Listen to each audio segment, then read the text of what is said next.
Hello, this is Mrs. Brown from Research Triangle High School. The purpose of this presentation is to introduce you to the author Nathaniel Hawthorne and get you ready to read The Scarlet Letter. Hi, this is Mrs. Brown from Research Triangle High School. The purpose of this presentation is to introduce you to the author Nathaniel Hawthorne and get you set up to read The Scarlet Letter.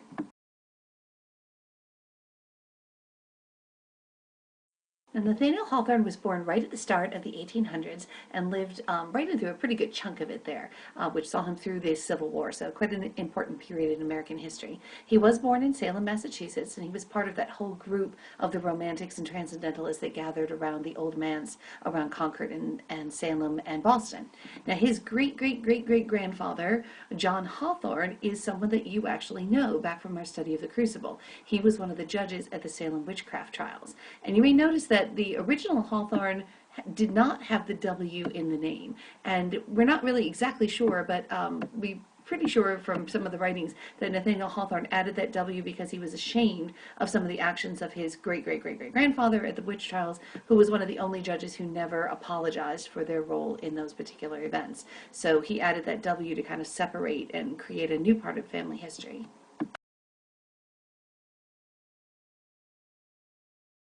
And we know that growing up, young Nathaniel really loved to read and write, and one of the first jobs that he actually got was as a magazine editor. So he worked for, I think, something like the All Things Entertaining and Wonderful title that he published some of his own writings in, but he also edited other people's writings as well. Finally, in about 1837, he was encouraged to take a bunch of his things together that had been previously published anonymously and go ahead and publish them into a book of a collection of these short stories known as Twice Told Tales. And these contain some fairly famous short stories and things that you may have heard of in the past, The Minister's Black Veil, Dr. Heidegger's Experiment, and things that have really become classics of American literature.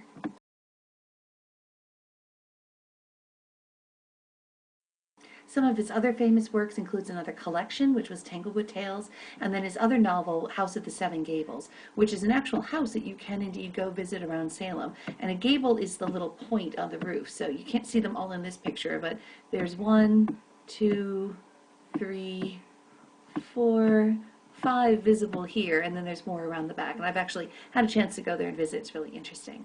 And some of the short stories that you're, again, already maybe familiar with, we read Rappaccini's Daughter in class, and then Young Goodman Brown is probably one of his other more famous works.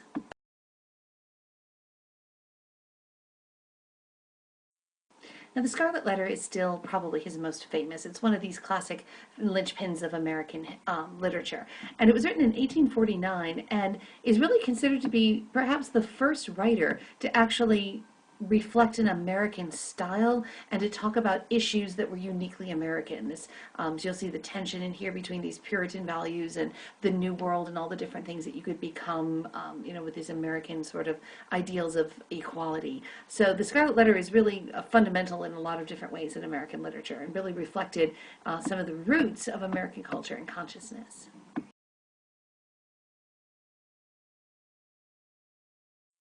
Now, like a lot of Romantic literature, even though Hawthorne's writing in the 1850s, he sets his thing in the distant past. So it's set in Boston around the mid-1600s. And this is the Massachusetts Bay Colony. And this young community, remember from history and again our study of the Crucible, was intended to be this utopia. It was this ideal community where God's people could come together and create a kind of, maybe not heaven on earth, but to live the way that they were interpreting God as intending them to live. So you had this total theocracy, very much based on biblical rules and laws, and this idea of predestination, that you could tell if someone was saved or was elected by God by the kind of life that they were living and the kinds of things that happened to them. And this idea of public guilt and confession was really important. And also this idea of witchcraft was very much a part of this culture, that witches were real and that the devil could indeed tempt you away from the things that you were supposed to be doing. Now, the novel opens with this long introduction called The Custom House, and this is similar to where Hawthorne actually worked for a while as a kind of a tax collector, really. The Custom House would be on the harbor, and this is where ships would come in and people would have to say what they were bringing into the new country, and then they would pay their taxes on these items. So Hawthorne actually worked here for a while, and he was appointed one of the surveyors at the Salem Custom House, and he's talks a little bit about this experience working and makes a lot of political comments and statements about the different things, and then starts into this story that one day while he was working up in the attic, he found these letters, including this story, or this actual cut out scarlet red letter A, and started to go for what that might have been in that backstory. So he creates the Scarlet Letter as kind of a historical fiction, this idea that he found this thing, although he's really making up the story, but it's this interesting juxtaposition. So he was working as this sort of taxman and tells this tale of imagining that he finds this letter, and that's the inspiration for the story.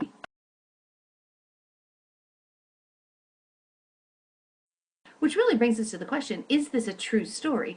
Well, Hester Prynne is absolutely a fictional character. There was not anyone named that. But Hawthorne may have been inspired by this story that his grandfather told, that was told about his great-great-grandfather, the infamous judge who did all the harsh punishments, about this woman named Hester Crawford, who said, for fornication with John Wedge as she confessed. So she admitted that she had slept with this guy and then was ordered to be severely whipped for this sin, and her punishment was to be whipped. But because she was very pregnant, they decided to wait until 6 weeks after she'd given birth to the illegitimate child. So even though Hester Prynne is fictional, Hawthorne may have been sort of inspired by this little nugget of a story.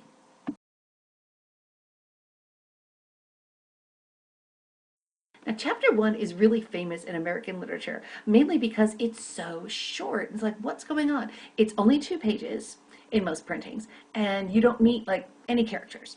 And you just have this images, even in the second chapter, of these beautiful young woman who's standing alone in front of her accusers. The scaffold is introduced in chapter 2 as this place of punishment.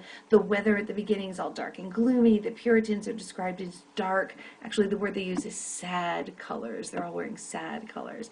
And we have this opening from chapter 1 of this prison door, and with one single touch of color, there's a rose bush. Everything else is weeds and beat up iron and all weathered, and it's this prison next to a graveyard, which are these 2 images of how this perfect society where everything was supposed to be happy and going well because they were following God's law, wasn't as perfect, because they still needed a graveyard for people who died, and they still needed a prison for people who didn't live up to those standards. But Hawthorne introduces in those first 2 pages one piece of color, and that's a single rose bush in bloom in June amidst all of this backdrop of these sad colors in only these 2 pages of this first chapter.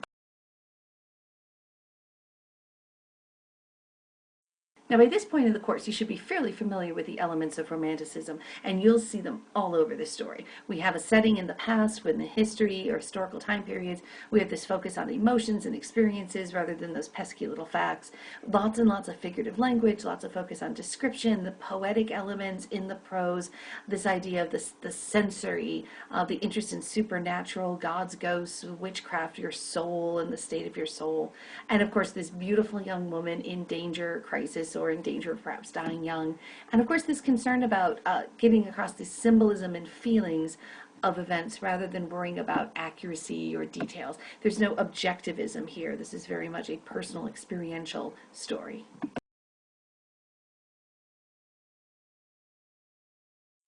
Now, there are some of Hawthorne's themes that you can start to watch for right from chapter 1. And some of these things you'll see come out very clearly over the course of the novel. This idea that unconfessed sin will destroy you.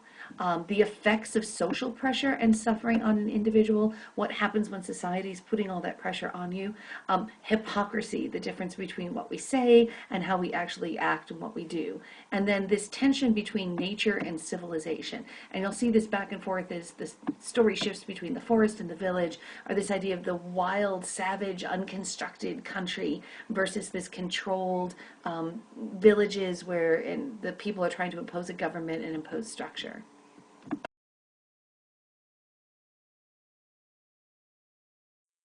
And that's the end. So you should have a fairly good background on the author and a little bit of a sense of what to look for as we get started into the novel.